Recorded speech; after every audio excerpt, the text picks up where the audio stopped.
but there's pictures of me in the hospital bed because I want myself in the hospital bed because that's when I had the fight to get out and I knew things were supposed to get better. So just taking me back to that day is it helps me to think of like, if I made it from here, I can go further.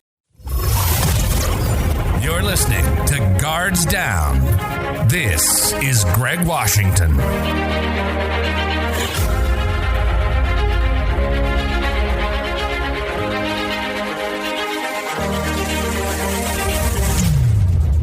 Hey everyone, and welcome to another episode of Guards Down. I have with me today a very exciting, charismatic, young, beautiful, and successful guest, Tanya Gauthier. How are you?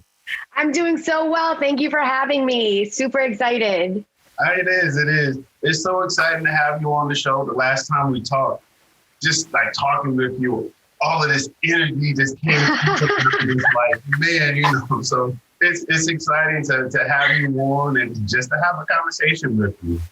Yes, thank you so much. Well, look, of course, we all know the show is about how different cultures deal with trauma and grief, right? And if we can have a conversation that can help someone put some tools in their toolkit to help them fight another day, then of course, that's what we're all about. So I want to jump in, but before we do, just tell us about yourself, your background. Great. So thank you again for having me. I'm really excited to be here. I'm Tanya Gauthier. I am from Roselle, New Jersey. I'm the founder of the nonprofit TB Incredible. TB Incredible serves to provide recreational therapy through therapeutic photography to brain injured survivors. My personal experience with this is that I too am a brain injury survivor, and I just created another way to help recover and go through the process and just rehabilitate our way back to our lives. Indeed. Well, even before the TBI Incredible, which is an amazing work. I heard you guys just had an event this past weekend. Yes. Right? Tell us about it. Yes. So we had a virtual winter photography workshop where I had an Essence Magazine photographer who helped me volunteer, and also another one of our West Point classmates, Jermaine Clark. He helped, and they led a class on teaching you everything about photography. I mean, whether you had your cell phone, your iPhone, your Android, or your DSLRs, or any other, your Canon, your professional camera. Taught you everything from lighting to basic composition to working with reflectors to different angles, white contrast, everything. And it was a quick 2 hours, and we're super excited. It was super amazing, and love to have another one. We're having another one in the spring. You're invited. Everybody, if you're interested, let me know. And it's open. It's open just for brain injury survivors, but we're also open to the public as well, because the public supports us. And so our friends, our family, everybody who's there that helps us to recover and get with life and keep it going. So yeah, it was a great event that if you're from an amateur to a pro, just little tips of the trade that you learn and pick up on helps you be a really good photographer. Got you. Okay. Man, I hear about TBI Incredible, right? I want to rewind and talk about the journey getting to there. Yeah. So let's first talk about why you went to West Point. Ooh, why did I go to West Point? So I am the youngest of 3 children, and was fortunate to tour all the colleges with my older siblings. But one thing is my older brother was really big on military schools. We went to Citadel, VMI, West Point, Norwich. We visited all of them. But one thing that stood out for me at West Point were the cadets. We were getting toured by one of them, and I was like, wow, just their demeanor and their poise and the level of education, it was something so awe-inspiring. It's like, hey, I want that, and I want to be like that. And it was going to West Point was more than I've ever imagined. I mean, the way I say you're nurtured as a leader, and the way that your lessons are taught, and just going through the process. I mean, builds your character. And it gives you so much more meaning to life, I feel. And it helped me a lot. It helped me to grow. Yeah. Okay. Did you have any influence into the military? Can you kind of tell us about like your mom and dad? Yeah, of course. So no, my parents are immigrants from Haiti. So definitely did not come from a military background, but we definitely come from a background of working hard, striving hard, and just that grit and that determination and that fight and that hustle.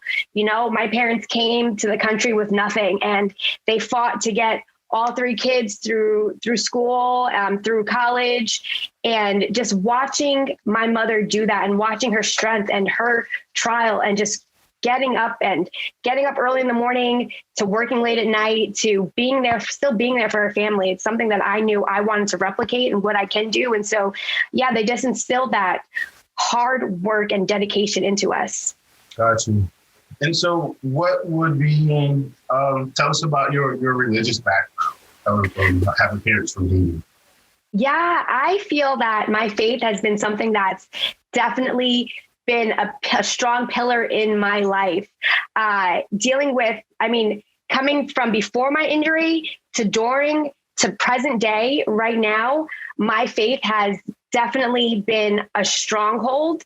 So I grew up Catholic, but now Protestant, non-denomination. I feel it doesn't matter what denomination you are or whatever, but God is still God, and working through my faith, helping me find my purpose and understanding. Sometimes when things go all wrong and there's chaos and confusion and my back is up against the wall and I just want to quit, where am I going? That's when I rely on God. And that's when I dig deep, and that's when I pray, and that's when I reflect, and I get to the place of understanding and knowing like, it's not over yet. Like, child, it's not done. Like, you got this. Okay, we're going to come back and touch on these 2 points of digging deep and a place of understanding. What I wanted to get to, I want to work towards, how did you get this brain injury? Yeah. Right? Okay. Sorry. And so wanted to work towards, how did you get this brain injury, this TBI, and just looking back on it, did your upbringing, your family, the people around you, do you feel like they prepared you to handle the trauma and grief that you had to deal with, with your experiences that you went through? Okay.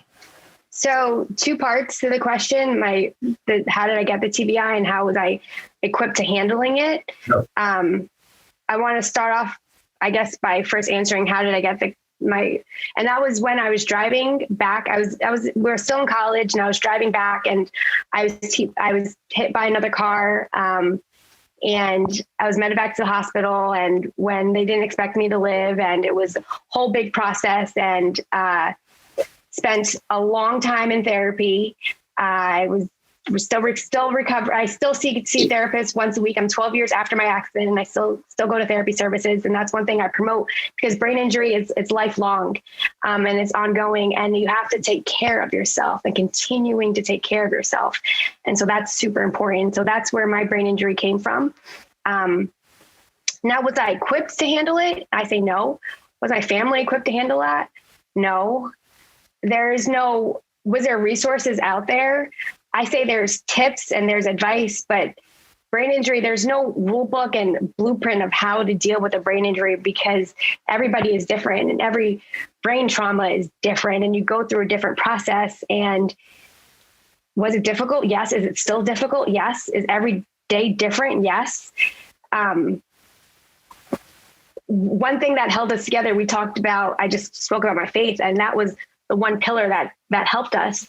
That kept us strong through it all, that kept me strong through it all. Was there ever moments of complete disconnect and disorder? Yes. Going through this, again, there's no blueprint or general understanding of, hey, one day is going to be like this. You will act this way, or things will happen, or you're going to break out in seizures all day, or you're still going to function and work well, or understand speech, or being able to communicate, or make sure people get you. Those days come, and those days aren't there sometimes. And it's hard for people to understand, because dealing with brain injury is an invisible injury, and people think and look at you and like, oh, you're fine, you're A-okay, and you're not. So I want to say no to that question. Was there any resources or were I equipped for it? Am I still equipped for it? I say I'm going through it and I'm living it, and I seek help and I get help, and I put my knees down and I pray when I don't. And yeah, I make it through every day. Indeed. I appreciate you sharing. You said something. You said they weren't expecting you to live. Can you walk us through the actual car accident in that day? Yes. So from what I'm told, because there's 2 years of my life I don't remember. The year leading up to my accident and the year after my accident. So what I've been told and what's getting pieced together is I was driving back to school, where I was then T-boned by another driver, and they had to cut open my car to then medevac me to the emergency room, where they then just through the traumatic injury said I had according to my family, I had less than 12 hours to survive. I was on life support for 24 hours. They extended it to 36 hours I was in a coma for 2 weeks and in ICU for close to a month, where then I was in the hospital for a few months afterwards. And I was a relentless fighter and was able to fight my way out of that and just wouldn't give up and quit. And it's crazy. I read my hospital notes, and my mother said they had to restrain me in the hospital because I kept fighting and I kept screaming, I'm not on taps. And so when I said I'm not on taps, it was like, I knew I wasn't supposed to be there, but I knew like this couldn't hold me down. And so they said I was ripping, I had tubes, they drilled in my head to my lungs collapse, and I had tubes everywhere, but they said I was ripping out the tubes and screaming not to be here anymore, because I knew that hospital bed wasn't the last place I was supposed to be. And so even though if I wasn't mentally completely there, inside of me knew like this wasn't meant for me. And through the whole time I was at the hospital recovering, and I was in the hospital again as an outpatient for 9 months of therapy for 8 hours a day. And through that whole process, it was just a constant fight of, hey, this isn't it. You're not going to go put me in a home. I'm not going to be here in therapy every day. Like they told me I would never be able to go back to college again. And I was like, I'm going back to school. I'm going to graduate. I'm going to continue my life. This isn't going to stop me. So it was that inner hope and spirit that definitely kept pushing. Indeed. Look, if y'all are listening, if you don't hear this energy, and for y'all that are watching, if you're not like, yes, go girl. I don't know what to tell you, because I feel it, and I could I pictured it. I imagined the fight in you. And I mean, you're a little bitty thing, and it's just like, but you got the heart of a lion, and it comes out, and just your whole persona. So thank you just for, sharing and opening up. Thank you. You go ahead. Sorry. One thing I would say is always, it's building up that fight and knowing who you are. And one thing I want to say is how your community definitely backs you up, because leading up to my accident, I had the strongest semester I've ever had working in school. I was working my hardest. I was competing in pageants. I was helping with different other like resources throughout the school. And I was just going really strong and staying focused and dedicated. So knowing your purpose and working through that, also building your community, because when I went down, it was like I was told everything went down. I was told that the hospital had to call my school to tell everybody, stop calling, stop coming. Like it was just an overload of people. And I was told the support was immense. And I appreciate that. And it's all about building your community and making sure you're on top of yourself, your things, and staying focused. Indeed. And that's awesome to know that, you know, like our network of people were so supportive to, you know, to be there, and that your own inner circle, you know, was there as well. Let's talk about the collateral damage of going through that traumatic experience. You said that you don't remember the year before and the year after. First, let's identify what a TBI is. Let's define it, and then, you know, tell us your experience and the collateral damage from it, how it affects you. Yes. So understanding what a TBI is, it's traumatic brain injury. I'm going to pull up exactly what this, according to CDC, it is a disturbance in the brain, the way the brain works, which is caused by a bump, blow, jolt to the head, a penetrating head injury. It's a sudden volt or violent movement that can cause the brain to bounce or twist in the skull, stretching and damaging the brain cells and creating a chemical balance changes in the brain. So it's basically you fall, you get hit, you get, things move. It's something that happens inside your head. Now, there is no physical injury, there's no scars, there's no bruising because you can't see it, but it's definitely damage to the brain. And I'm sorry, I'm having a brain injury moment right now. That was the first question. What was the second part that you said? And just tell us. Sorry. Okay, so the other part to the story or the question was your experience. Tell us about how the TBI affected you. Yeah, it sucked. I'm telling you.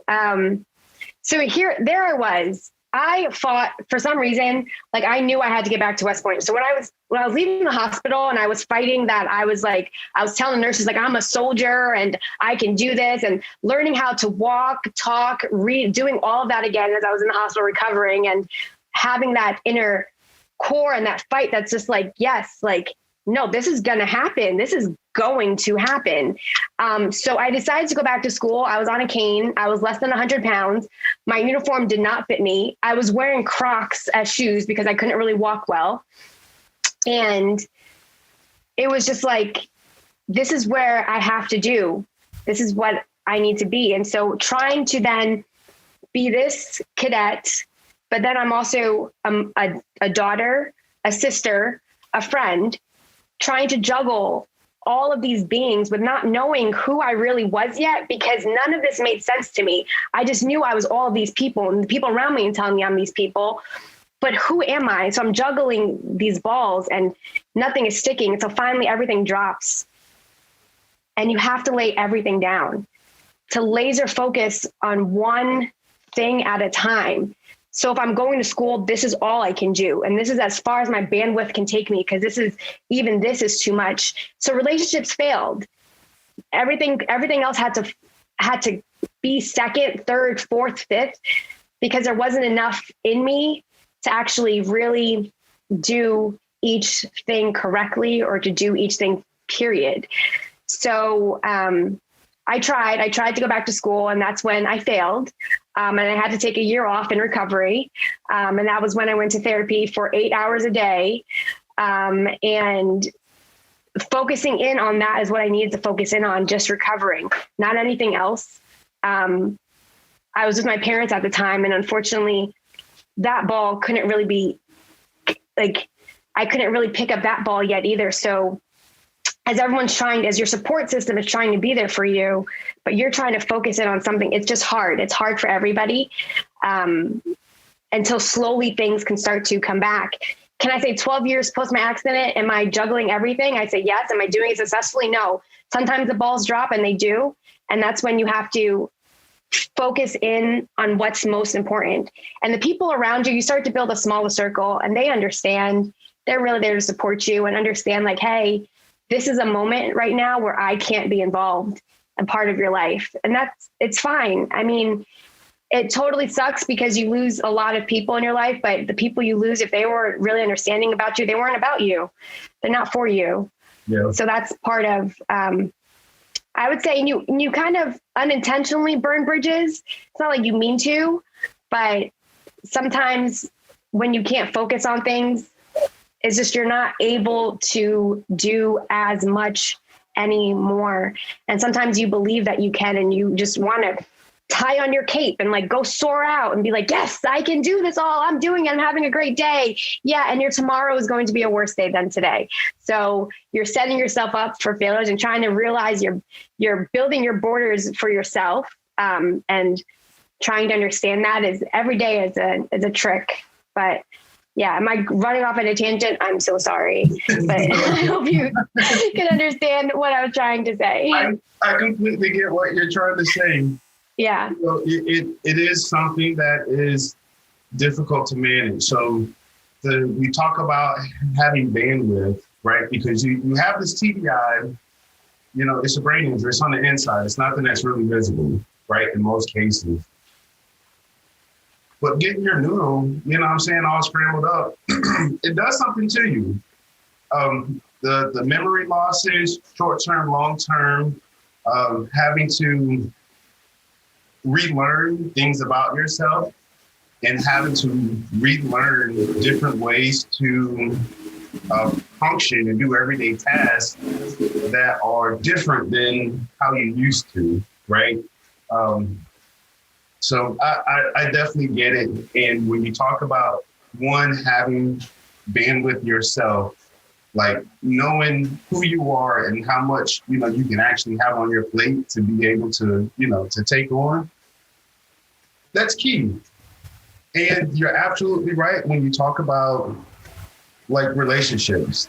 Some people aren't going to understand it or have the capacity to be there to help, right? Which is okay because, not everybody, can. We don't know, what other people, what they're going through as well. And so, we give them a pass on that. But just understanding that the people that can be there and that do help, hey, that's the real gem. That's the real winner right there. That's the real team. Yes. Okay. So it sounds like there's a lot of frustration that comes with having a TBI, right? Yes. Let's talk through that frustrations, right? That you noticed about, yourself and your limits. And then let's talk about like how you cope with it. Okay. So you hit a little bit on the memory, and my memory is horrible. Short-term memory, long-term memory, everything is completely shot. And so it's frustrating. It used to be more frustrating for me, I'd say, up until last year, where I just started to become numb to the fact of we can be talking and in 6 months after this, I'm not going to remember today, but thank God there's a video. So it'll help build something back and it'll be there. But in different relationships, I'll meet somebody and if we're working together and I just won't remember them. And sometimes people take offense to it. And I had to learn, stop being mad at myself or getting mad or like, hey, Tanya, maybe you could find ways to help you remember, or there's this I can help you, or there's this, but there's not, and just deal with it. I've learned the best way to cope with my frustrations is learning just how to deal with it and just be okay and accepting it. And so now it's so funny. I go into, I was at the Apple store and I had this great interaction with this one representative and we're laughing and joking, like, come back and visit. And I joked, I'm like, sweetheart, I'm not going to remember you. But we joked about it and I explained my injury a little bit. And then she's like, oh, okay, I get it. And it was just, I just make light of it now. And it's funny for me. And it's exciting for me because now it's like, you were talking how when you first met me, I had this awesome energy and I'm super excited because I keep things excited and I keep things great. And if there's any negative feeling of if like we get into there's drama or if there's tension or anything, it needs to be solved immediately. If it's not solved, that needs to go because I'm not going to remember it. So everything has to be okay. And if it's not okay, then I'll always have that feeling, but understanding that. So, what am I most frustrated about? I'm most frustrated about my memory, how I cope with that. I just try to make light of it and deal with it. And I'm just become numb to the negative feelings against it now. When people get offended, it's just like, well, you know, maybe I should have done something more memorable, something for me. I don't know, but it's, it's just, the most part is that. No, I definitely, I get you, right? Because I mean, I had a TBI as well. And it is one of those things where it's like, you know, I'll try, but hell, my memory, I'm not going to remember. Like, there's no way. And so people get frustrated because they're like, you're perfectly fine. You know, you should be able to do this. And it's like, no, I'm telling you, like, it is what it is. But don't you hate that? I'm sorry to stop you, but don't you hate that when people say you can do it, or like there's ways to do it, or like understand? It's just like, do you not think in these 12 years I have tried every single way or done everything? Like, no, like sometimes you just have to accept it. It's kind of like if you had a bad knee, would you just say if you go to physical therapy, or no, your knee is just bad. My brain is bad. I'm missing. If you did an MRI, like you would see I'm missing part of my brain. I just have an injured brain. That's what it is. So now finding ways to cope and deal with it. Like there is no more getting better or getting through it. Right. And the point I was going to get to when we were talking about just getting through it, I remember there were days where like I didn't know what the side effects of having this TBI was going to be. And I started noticing like, I don't remember, you know, this, I don't remember that, or something that happened. And the next day it's like, you know, they'll be like, Greg, you remember, you know, such and such? And it's like, no. Yeah. They're like, okay. But I just started to tell myself, right, be a good person. Yeah. You know, I may not remember my actions, what I'm going to do, but Greg Washington at the core of you, be a good person. Yeah. Right. And so I would tell myself that over time, you know, especially when I was looking in the mirror and doing that self-reflection. Yeah. I would tell myself that, you know, over and over, be a good person. I mean, it would be frustrating because I didn't remember, and I was this high performing, high functioning athlete that, you know, could do all these things. And now, you know, I'm just coping, learning how to like make sure I remember, you know, someone's name, or that, you know, you know, something. And so at the end of it, it just really boils down to just being a good person and living in the day. You know, I may not remember you from yesterday, but the interaction that we have, if I can have a positive one, if I can, you know, bring some kind of joy or productivity to the day, then you know what? It was worth it. We made it. Yes. Yes. Yes. Correct. Yes, exactly.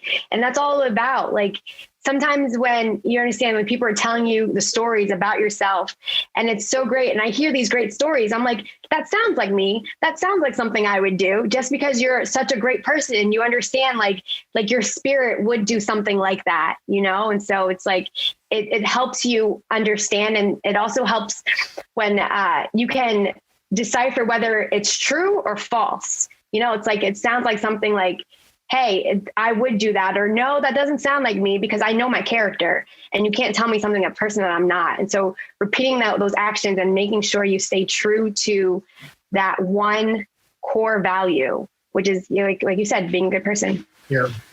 Did you have any unhealthy coping mechanisms? Yes, I did. I really did. Like I was saying, it really wasn't easy going through it. And a lot of it is like, so I'm clinically depressed, and sometimes I would just sit in that depression. I would just sit in that, and I would beat myself up, and I wouldn't let go of the things. And I got caught up in the imposter syndrome of just life, and just sitting there and like okay with not being okay. And I was dealt with it like just being not well for myself. I would be sleeping all day. I'm not taking care of myself physically. Because, taking care of yourself physically, I mean, from just getting your hair done to doing your nails to showering or putting on fresh clothes, just taking care of yourself helps boost your mood. But having those days where you're just not doing nothing and just being there. And what was, I guess, really unhealthy for me is, so graduating school and yes, I graduated and I was like, yes, I fought through this and I was able to graduate, but then I did nothing because I was still in recovery and I was recovery later. And so I would stay on social media and I would look at everybody else. I'm like, wow, like this is what I could have been. Like, if this didn't happen, this is what could have.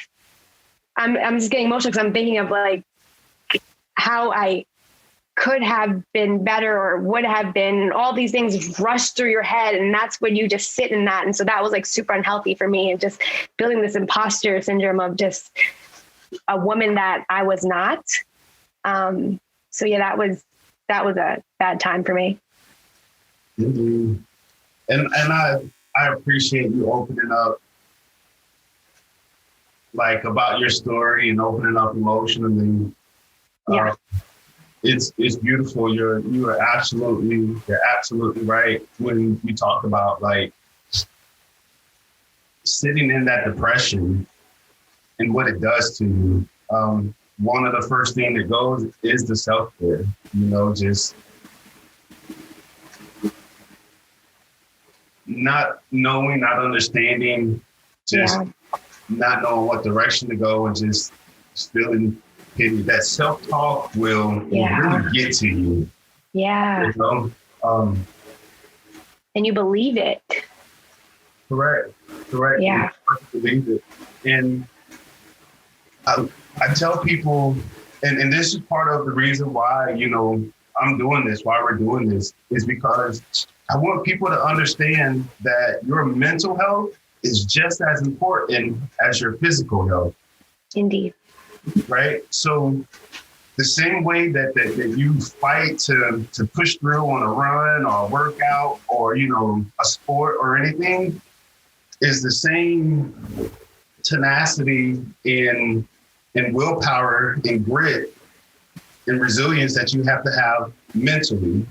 Because when you are having to deal with your own negative self-doubt, that negative self-talk, you got to be able to save yourself, right? It's one thing for somebody to say, "Oh, Tanya, you're awesome," right? But it's a different feel when you can look in the mirror and say, "You're awesome. I'm awesome." Yes. And so once you start doing that, and I tell my family all the time, define yourself.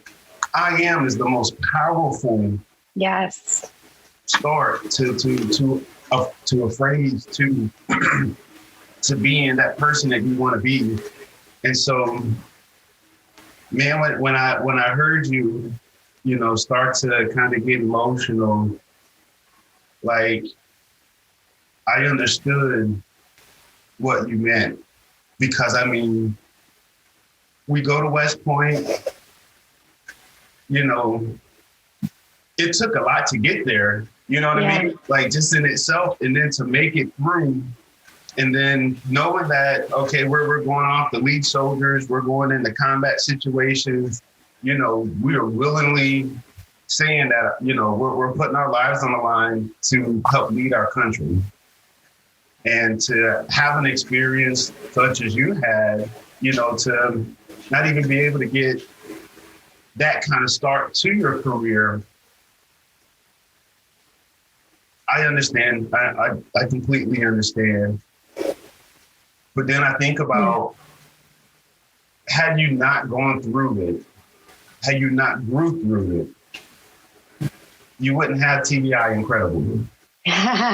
So true. So true. We wouldn't be having this conversation right now that may just touch somebody else. Yeah. To help them in their life. Yeah. And so a lot of people, when you're going through it, you don't see that big picture. You just see what you're going through right now.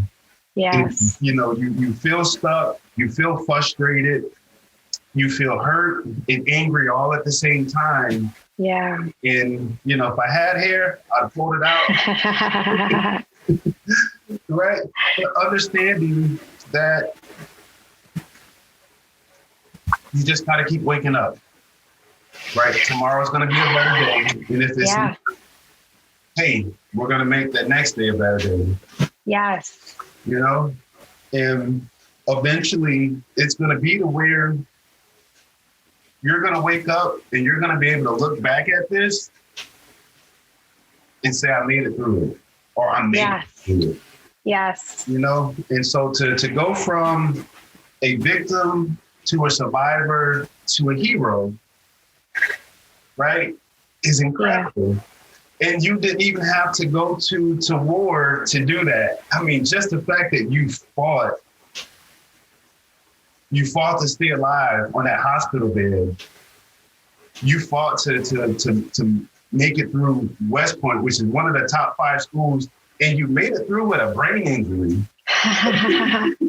Yeah. It's crazy. It's incredible. And so, man, I'm so glad you were on. I know you were like, I don't know if my story is going to be good as others. And it is. Like when I met you, you inspired me. You gave me my little bit of motivation that I needed for the day. And I was just like, man, I want to be able to interact with people like she does and just pass off that, that balance. It's contagious. The smile is contagious, the whole thing. So thank you.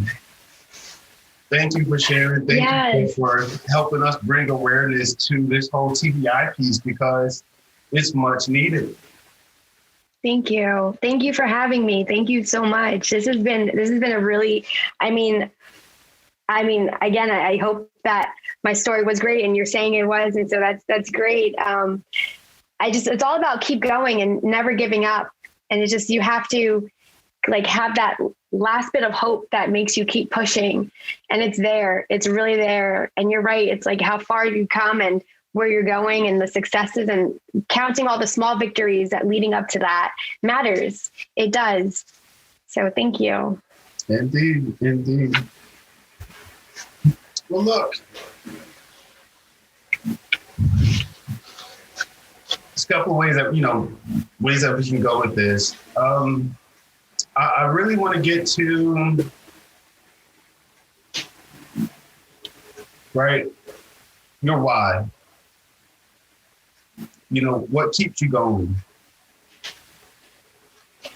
Yeah, what keeps me going, honestly, and you were just saying of how able to pass on my energy and relationships, and that's what really keeps me going.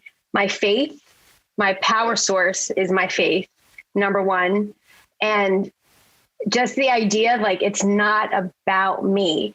There's no way, rhyme or reason why I would have survived and I would have progressed. Right now, the reason why I have so many doctors is because they're all boggled out of their mind, because when you scan my brain, you see how much is the process of it, where it is. And on paper, all my symptoms, I'm not supposed to be as executive functioning, as they would say, as I am right now.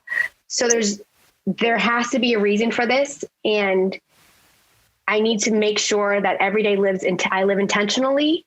I focus on the purpose, and I have to keep it going. So when I get so tired of it all, I put the things in order of okay, I have play this song when you get this way, or make sure you read this scripture if you get this way, or, hey, there's that one person you can call. And I have those emergency contacts on my phone, my emergency list of people I know I can just talk to. But yeah, what's my why and what keeps me going is my faith. I mean, that's the only reason why I know I'm here. All the prayers that went into me and that are still coming around me and that are surrounding me. I just know that this isn't it. So as I was crawling out of that hospital bed and I knew this wasn't it, as I fought my way every time I knew this wasn't it, I still believe this isn't it. And there's so much more to this. And so where I'm going to, I'm excited for it. Indeed. You hit two great points, right? And everybody's different. And so finding your power source, right? And you said for you, it's your faith. But going back to finding your power source, your why. And if you can figure out your why, and I'm talking to everybody out there, if you can figure out your why, your power source, what's going to give you that energy to wake up in the morning, right? To get through that really tough day. Man, once you tap into that, yeah. You know, it's a beautiful thing to understand your power source, your strength. Yes. You know, and even if it's just a regular day and you tap into it and you're fighting to make it through, that's a victory, in itself. And so being able to rejoice in the little victories, right, and build up to the big ones is key. Yes. And the other part that you talked about is having a plan. Mm-hmm. Right? When I'm in this mood, when I feel this way, do these things. Yes. You said you had a playlist? What else? Yes, I do. I have a playlist. I have journal entries that I write for myself. That's to remind me, Tanya, this isn't it. You're so much better than this. I have pictures to me. I mean, now I do therapeutic photography that helps you remind you and bring you back memories and good days. But there's pictures of me in the hospital bed because I want myself in the hospital bed because that's when I had to fight to get out and I knew things were supposed to get better. So just taking me back to that day it helps me to think of if I made it from here, I can go further. Other things that I have very close friends that pick up the phone when I call.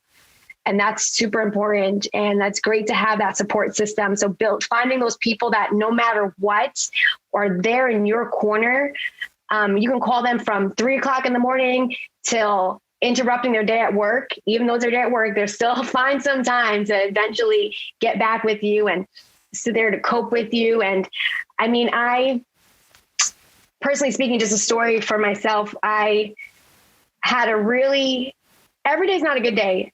And there's days where you can feel bad, you're leaning into your depression, but you're not understanding speech. You're not comprehending, your brain isn't working, you're not comprehending anything. And you just want to sit in it, but you can't eat, you lost your appetite, you lost everything. And I called one of my girlfriends. Well, actually they called me because they noticed I wasn't there. And they came immediately and sat with me for hours. And things like that are important and they help you make it through the next day, because the dark days that come where you write your goodbye letters and you experience the lowest. Yeah. It was always the image of me in the hospital bed that's kind of actually pushed me forward. Mm-hmm. Did you ever have doubts of suicide or thoughts of suicide? Or interesting enough, and so you know what? This is great to talk about because so 2 years ago, I say 2 years because now we're in this COVID crisis and this year had just passed by so super fast. Right. So 2 years ago was the last time I wrote my goodbye letter, and going through the emotions. And I know everybody's hearing this. My mother's going to hear this. Everybody's hearing, my family will hear this, my close friends. It was because I was just tired of trying to cope with my brain injury and trying to live out the face of you're fine and pretending like you're fine, but you're not. And also the image of that imposter syndrome of like, I'm not this or I'm not enough. Or that's my biggest thing is scrolling through social media or just updating on people's lives and saying, hey, I could have been this if I wasn't injured, and I had the potential to do this, or I have the potential to do so much more. Even now, it still kind of gets me. It's like, I know my potential is for so much more.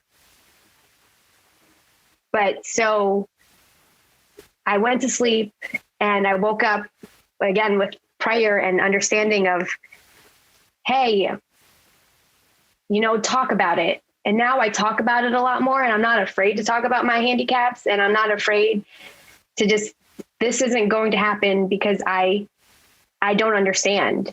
And yes, I speak fine. I do. But when I reading comprehension goes whoosh for me. It just doesn't happen.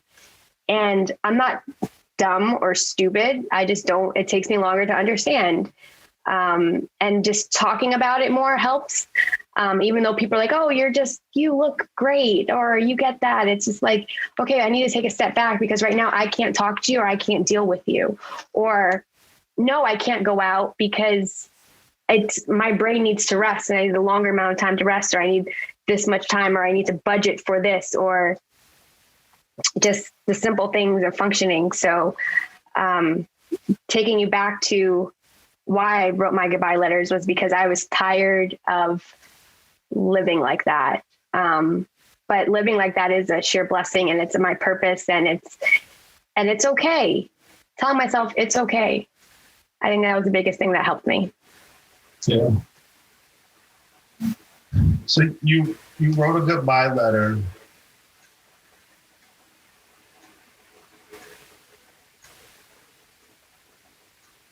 And I bet that in itself was hard. Yeah.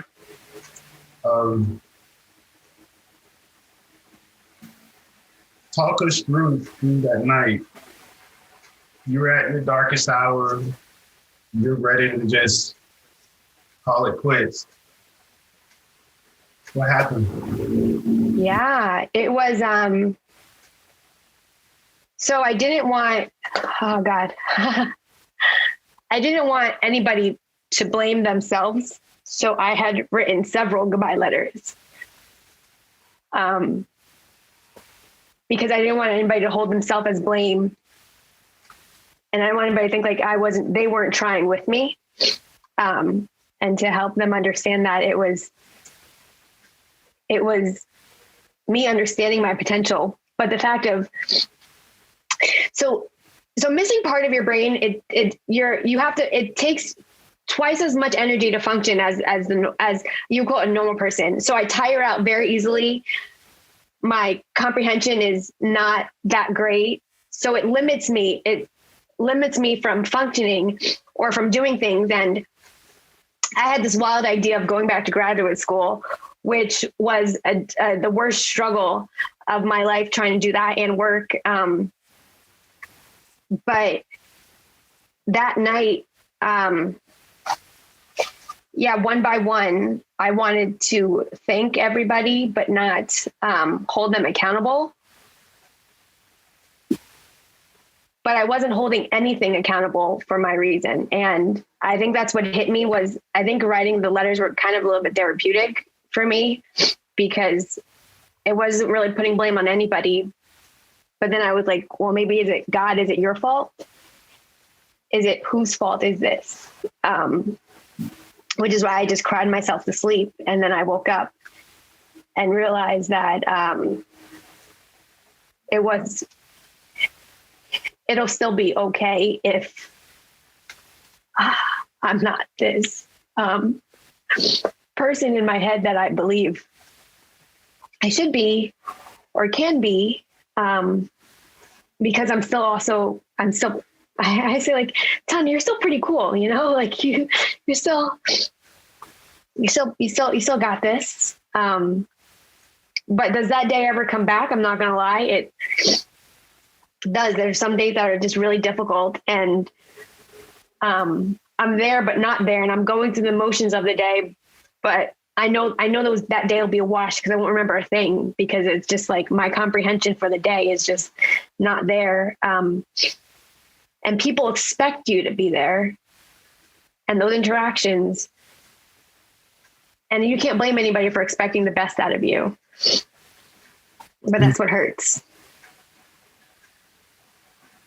Man. I smile now. If I could hug you through the camera, like every word just, it hits home. Like, I so get you, you know, and thank you. I can't thank you enough for just coming to me. You know, it makes me think about, right? Because I wonder about that person that's out there that is having to go through what you went through in those moments. And they may not know how to save themselves, right? And so what kind of support, right, for yourself and then the people around you did you want, right, or need? I needed somebody just to listen to me, to really listen. So often, and I'd say one of my biggest supporters was always there listening to me, but then turn around and like on bad days, they'd be like, no, but you got this, you can do this. And it's just like, no, I really can't. Trust me. I can't. Believe me. I can't. And I need you to believe me, because it makes me feel worse when you don't, because I feel like, why can't I do it? And I'm fighting with myself. So my advice is to just listen to them and believe them. And if you're going through it, what I would say to myself is, it's okay.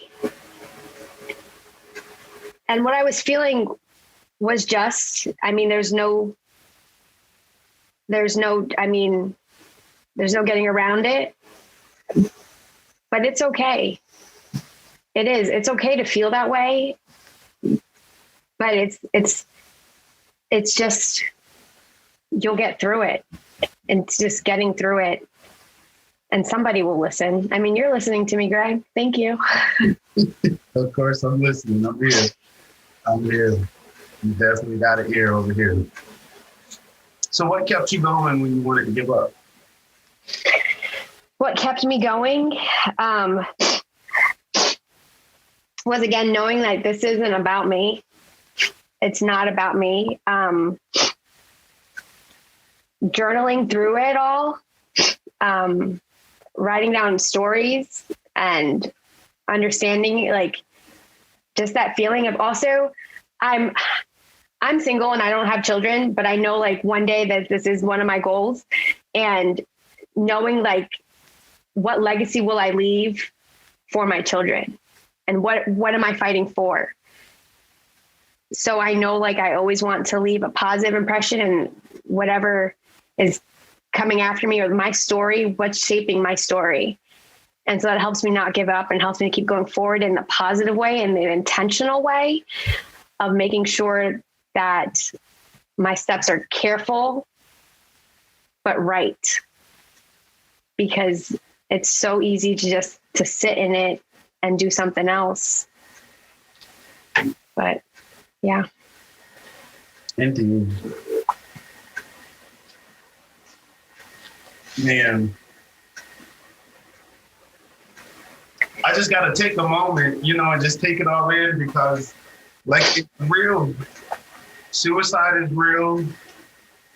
A lot of us, we're suffering in silence, and we put on this facade because that's what, the world wants to see, right?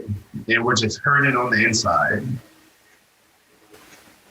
And then, when you were trying to accept what you've been through and understand that, you now have these handicaps,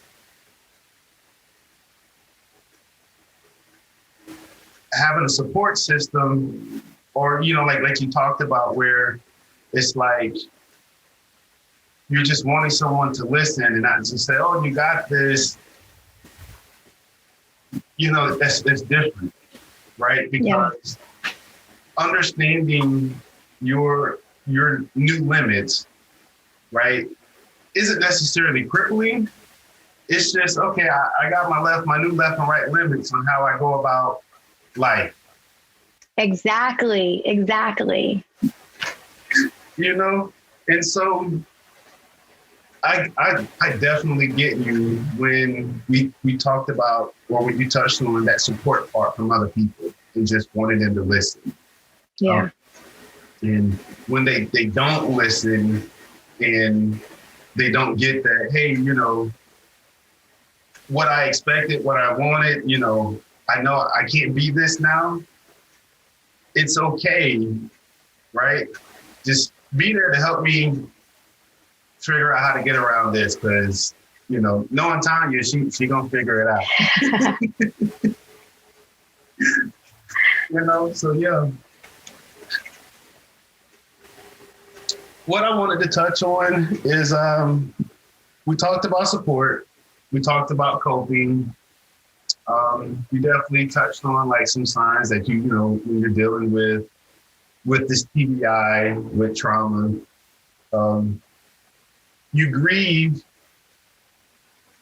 that person you used to be, right? I know that part is the hard part. And a lot of people don't understand this specific aspect about, trauma and grief. Normally when you think of grief, you're thinking about a loved one that you lost, some other person. Yeah. Right? But when you go through a traumatic event or experience, you lose that person you used to be, or you feel like you lost that person. And so, that in itself is a process to go through as well. Right? And so I just want to say thank you. Yeah, no, of course. It's so great to share this story, because it's not one that I share, and it's not something I talk about. I would never express the feelings that I felt 2 years ago when I wrote those letters, because at that moment I was supposedly at my peak, like, there goes Tanya. She's conquering her job. She's doing graduate school and she's doing everything else and she's on top of it. But it was that inner struggle that's like, hey, I'm not really good doing all of this. Like, hey, this is actually so hard and I'm tired of faking this. So just, yeah, it's more than just coping through, I guess, fixing everything, because parts of your brain will never be there again. And you're trying to, like, 1 + 1 doesn't equal 2 anymore. And so you're trying to figure out this new mathematical equation and trying to put pieces together. It's like, so brain injury is this puzzle and the pieces are there, but the pieces don't really fit together anymore, And so it's just like, that's why I go to therapy still every Thursday morning to help try to put some pieces back together to help me work cognitive therapy to work my brain out some more. But yeah. I got you. And we're going to touch that one in a second. But the one part that I wanted to get to was like making amends, right? Do you still have those letters? No, I don't. I ripped them up. Okay. And so let's talk about making amends. I always talk about this cliche of, hurt people. Yeah. Right? And not necessarily out of anger. It could be out of sadness, or whatnot. So let's talk about making amends and what it did for you internally, and if you had to make amends with, anyone else. Yes, I had to make amends with myself, big time. Just to go through, like, it's okay. Like, I forgive myself and come to grips with, like, this is, so every chapter, entering a different chapter in my life, understanding myself in that chapter, fitting myself into this different piece of who Tanya is and being. And so coming to grips with that, but coming to amends with who I am and forgiveness of that, and appreciating myself, helped a lot. With family, it was a lot easier because with family, there's that love that's there. And so, I mean, there's your highs and your lows, and there's a lot of lows with dealing, coming from brain injury recovery, but just having that love and that undying, amazing power of love that's there for you, definitely helped that process.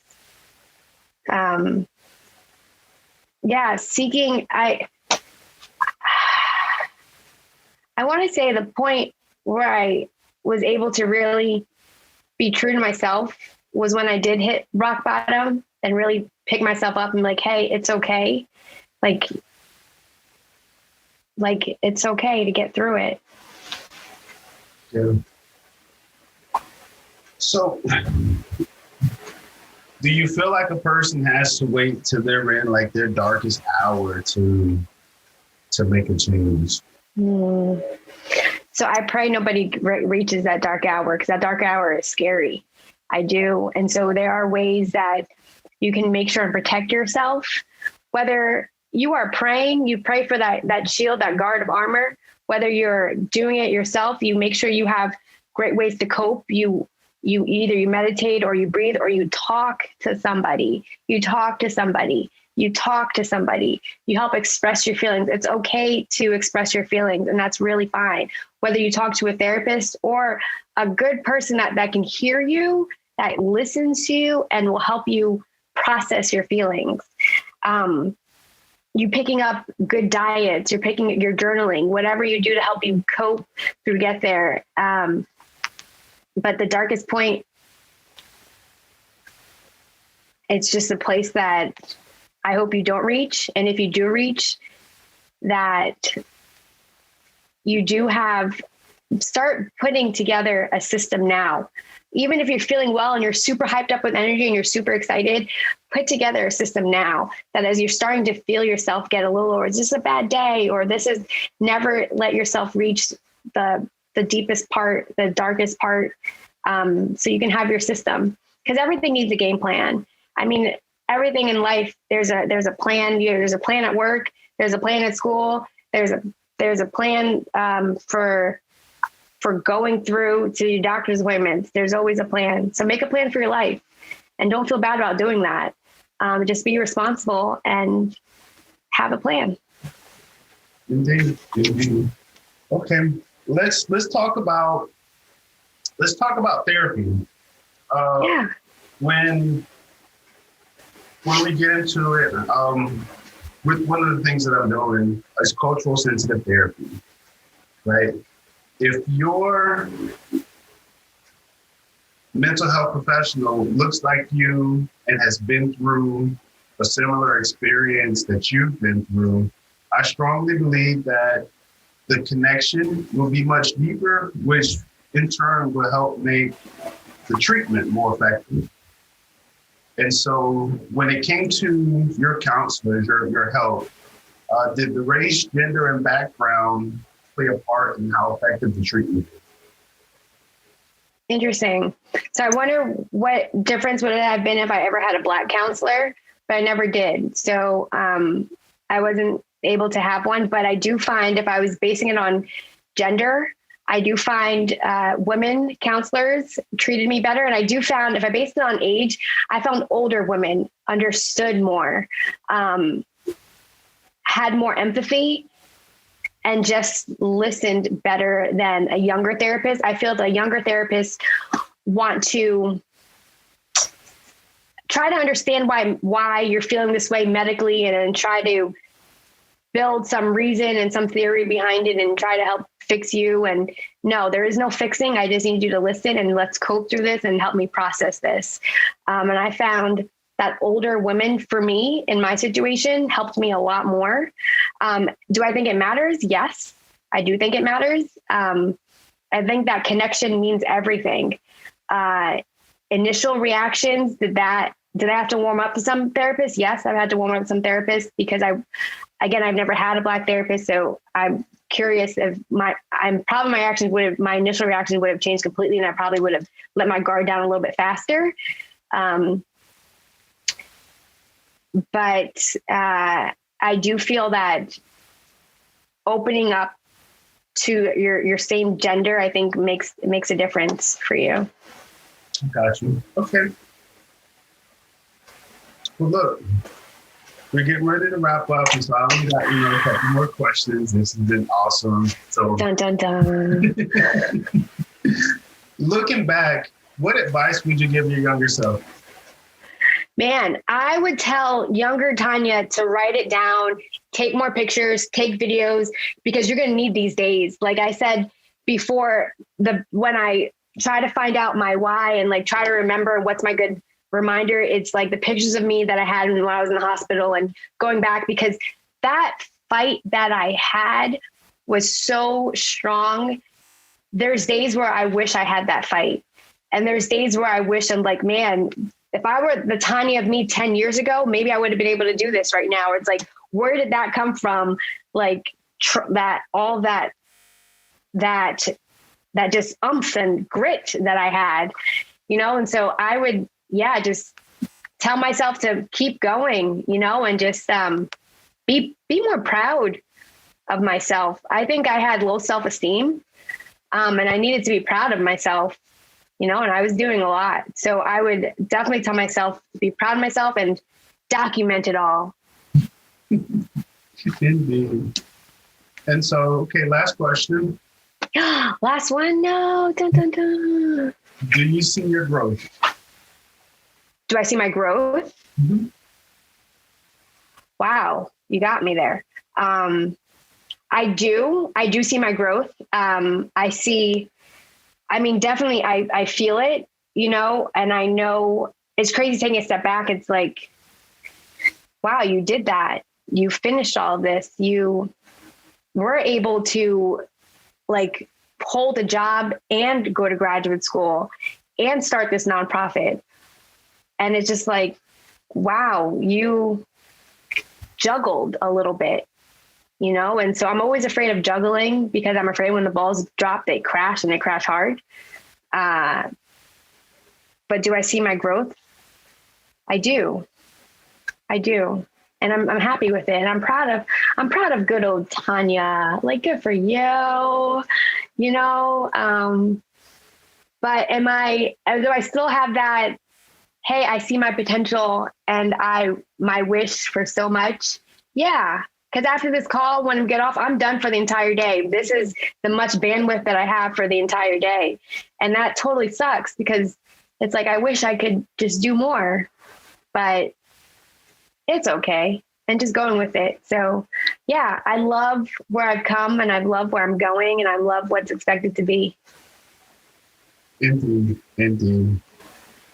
This is awesome. It's been so awesome just talking with you and you sharing. Look, I got a page full of notes on my end. So thank you. You gave me a good bit of things to think about and put in practice. And so I hope, everyone that's out there listening, I hope you got something from this as well. So thank you so much for sharing. Thank you. Thank you so much for having me. This has been such a pleasure and this has been so cool and really great. Thank you for having me just open up and just dump everything all out. This was good. Thank you. Indeed. So look, I want to turn it over to you. Tell us how we can reach you, how we can, learn more about TBI Incredible. And Great. What you got going on? Okay, so definitely we are #everything TB Incredible. So you can find us on Instagram, Twitter, and Facebook at TB Incredible. You can go on our website. It's www.tbincredible.com, www.tbincredible.com. You can reach us there. If you want to follow me on Instagram, I'm Smile with Tanya. On everything, it's just with Tanya. That's my handle. And Facebook is Tanya Gauthier 1. And yeah, so definitely love to link up with you. If you love to know more about TB Incredible, please go to our website and type your info on contact. And I contact you. And so I'd love to stay connected. Yeah, please, tbincredible.com. Indeed. All right. Well, look, this concludes, this episode. I hope all y'all out there enjoyed just as much as I did. I know the weather's bad. And, we still got COVID going on. So everyone out there, please stay safe and stay focused and stay engaged. Yeah. You've been listening to Guards Down with Greg Washington. PTSD and complicated grief are very real. About 8 out of every 100 people will have PTSD at some point in their lives. About 20 to 54% of people with complicated grief will simultaneously suffer from major depressive disorder. And that's why shows like this are hugely important. Raising awareness for PTSD and complicated grief. Thank you so much for listening. We hope you've gotten some useful and practical information from this show. We'll be back soon, but in the meantime, hook up with us at guardsdown.com. We are iron.org. On Facebook at Guards Down, and find us on YouTube and Instagram.